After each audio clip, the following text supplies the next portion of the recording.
1200 दिनों में बनाया जाने वाला टाइटैनिक सिर्फ 2 ही घंटों में क्यों डूब गया? 10 अप्रैल 1912 ये वह दिन था जब दुनिया का सबसे बड़ा और महंगा जहाज टाइटैनिक अपने पहले सफर के आगाज के लिए बिल्कुल तैयार था। उस दिन अटलांटिक ओशन पर बहुत सुकून था और समंदरी तूफान आने का दूर दूर तक कोई चांस नहीं था। जहाज में 1500 पैसेंजर सवार भी हो चुके थे और लाखों लोग टाइटैनिक के पहले सफर का आगाज देखने के लिए खड़े थे।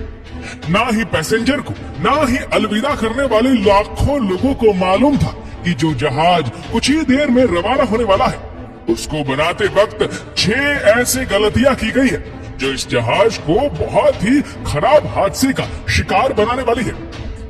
आज आप जानेंगे अपने दौर के सबसे महंगे, सबसे लग्जरी और सबसे ताकतवर जहाज की 6 ऐसी गलतियां जो अगर ना की जाती तो शायद टाइटैनिक आज क्रैश होने की वजह से नहीं बल्कि अपनी कामयाबी की वजह से दुनिया में फेमस होता।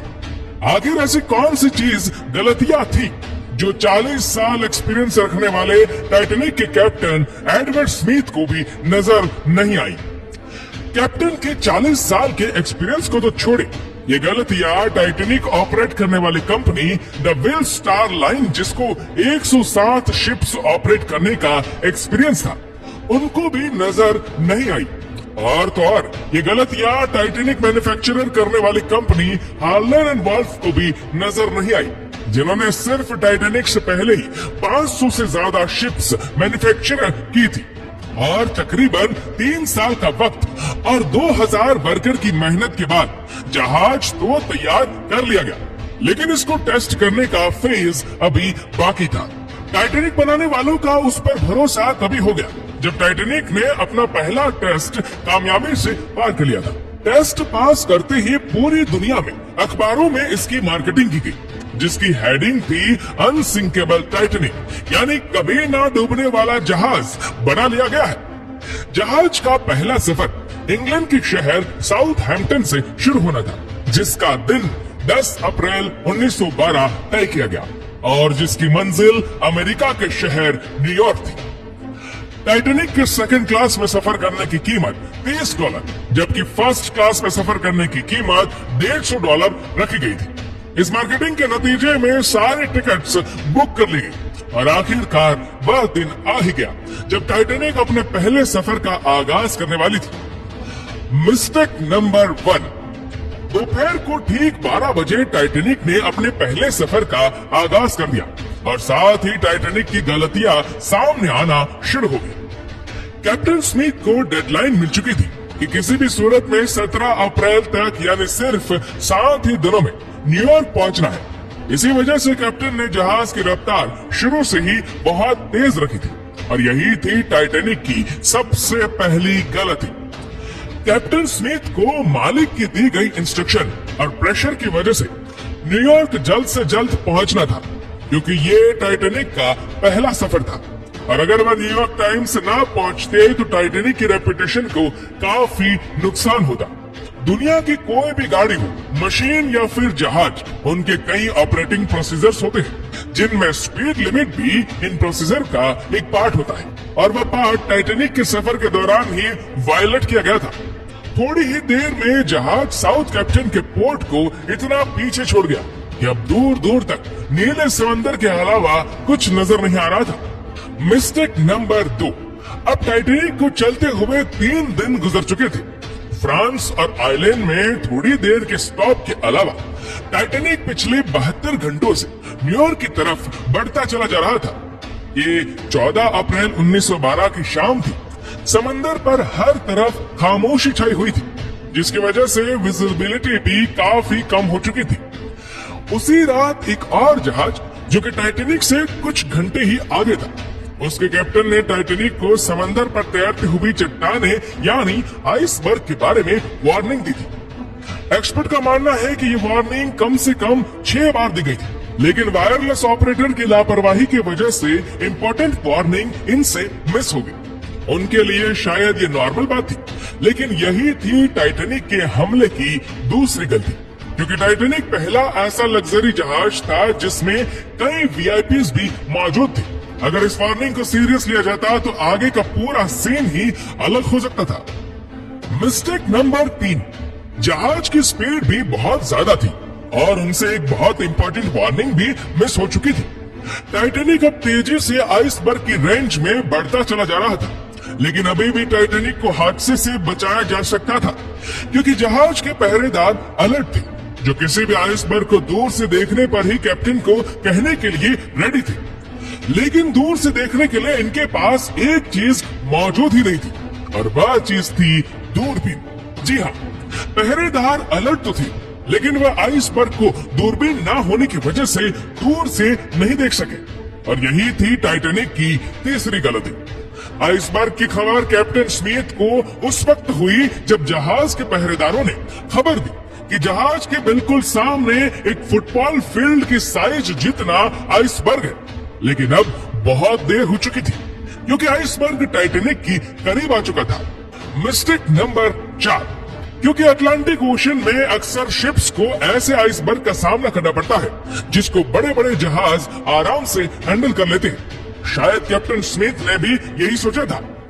आइसबर्ग की खबर मिलते ही कैप्टन स्मिथ ने जहाज के इंजन बंद करने का हुक्म दिया और साथ ही टाइटैनिक का रुख बदलने का भी ऑर्डर दिया।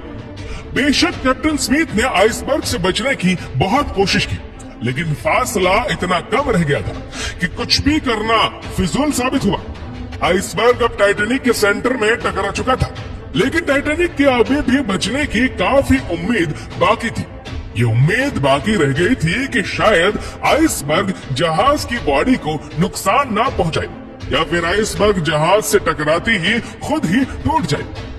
एक्सपर्ट का मानना है कि टाइटैनिक की बॉडी पर जो रिवेट्स लगी थी वह स्टील की नहीं बल्कि कास्ट आयरन की बनी थी। इन रिवेट्स का काम लोहे के बड़े बड़े फीचर्स को आपस में जोड़े रखना होता है, क्योंकि कास्ट आयरन स्टील से नरम होता है। इसी वजह से जिस जगह आइसबर्ग टाइटैनिक की बॉडी से टकराया वहां के रिवेट्स प्रेशर की वजह से खुल गए, और फिर वही हुआ जिसका डर कैप्टन स्मिथ को था। मिस्टेक नंबर 5, टाइटैनिक की टक्कर एक फुटबॉल फील्ड जितने बड़े आइसबर्ग से हो चुकी थी, और अब जहाज के निचले हिस्से में पानी भरना शुरू हो चुका था। इस खतरनाक हमले ने पूरे जहाज के पैसेंजर्स को अलर्ट कर दिया था, और साथ ही जहाज में मौजूद टाइटैनिक के मालिक जोसेफ ब्रूस को भी। बेशक टाइटैनिक में पानी भरना शुरू हो गया था, लेकिन अभी भी टाइटैनिक के बचने की उम्मीद बाकी थी, क्योंकि टाइटैनिक को ऐसे डिजाइन किया गया था कि अगर इसके तीसरे फ्लोर में पानी भर भी जाए फिर भी ये नहीं रुक सकता। लेकिन बदकिस्मती थी, इस जहाज के 3 फ्लोर को क्रॉस करके पानी अब चौथे फ्लोर तक आ पहुंचा था। अब मामला हाथ से निकल चुका था। टाइटैनिक आहिस्ता आहिस्ता ओशन में डूबता जा रहा था। अब जहाज की फिक्र किए बगैर इसमें मौजूद पैसेंजर की जान बचाने का वक्त आ गया था।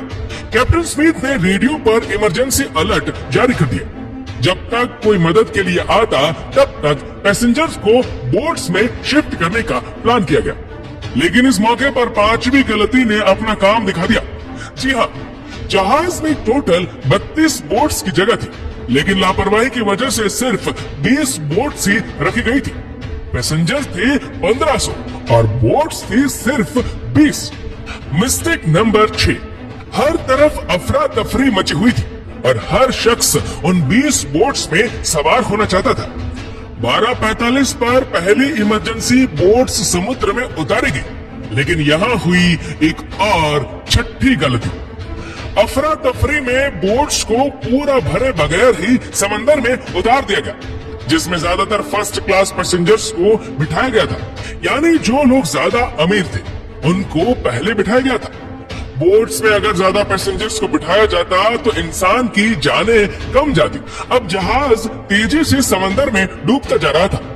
2:18 पर शॉर्ट सर्किट की वजह से टाइटैनिक की सारी रोशनी बुझ गई थी और अगले लम्हे में जहाज टूटकर 2 हिस्सों में तकसीम हो गया।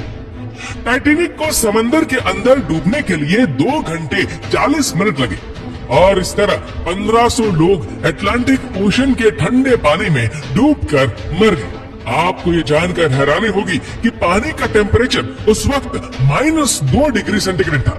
मतलब अगर पैसेंजर्स इस ठंडे पानी में छलांग लगाते तो बचने का कोई चांस नहीं था, क्योंकि इंसान इतने कम टेम्परेचर में 30 मिनट से ज्यादा जिंदा नहीं रह सकता।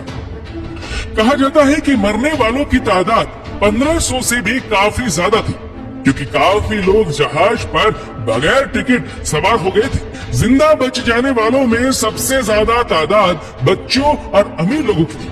दूसरी तरफ कैप्टन स्मिथ थे, जो सारा वक्त लोगों की जान बचाने में लगे रहे, और वह आखिरी इंसान थे जिसने डूबते जहाज से छलांग लगाई थी। दोस्तों, आशा करते हैं कि ये वीडियो आपको पसंद आई होगी। आपको ये वीडियो कैसी लगी नीचे कमेंट करके जरूर बताएगा, और अगर आपको वीडियो अच्छा लगा हो तो इस वीडियो को लाइक करेगा, शेयर करेगा ज्यादा से ज्यादा लोगों तक, और ऐसी ही और भी रोचक जानकारियों के लिए सब्सक्राइब करें हमारे यूट्यूब चैनल।